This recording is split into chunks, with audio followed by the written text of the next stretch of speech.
Et puis nous nous mettrons dans l'ambiance de Noël avec la mère Noël. Elle se prénomme Muriel, elle vit en Bretagne à la Mézières, une mère Noël aux multiples talents.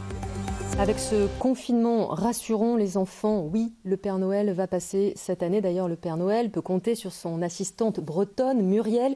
Une vraie mère Noël, Muriel, et ses talents sont multiples, chanteuse, conteuse. Rencontre signée Guillaume Bertrand et Bruno Van Wassenhoff.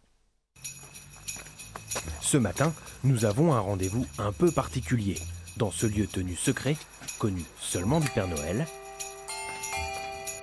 et maintenant de 2 journalistes de France 3. Bonjour, bienvenue chez la mère Noël.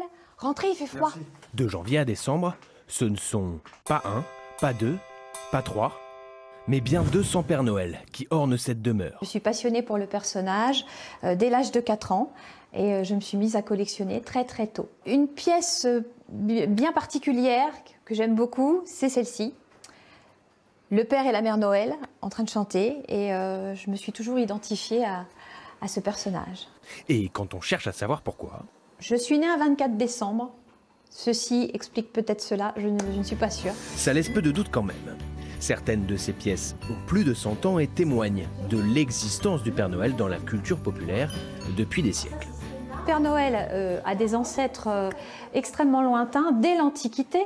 En revanche, la mère Noël est apparue plutôt dans les années 1850. Elle est venue par des auteurs américains. Quant au rôle de la mère Noël, il a évolué avec la société, parce qu'au début, À part des cookies et un peu de ménage, son rôle est assez limité.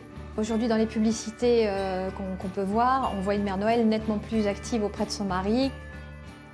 The fire is slowly dying, and my dear, we're still goodbying. But as long as you love me so, let it snow, let it snow, let it snow.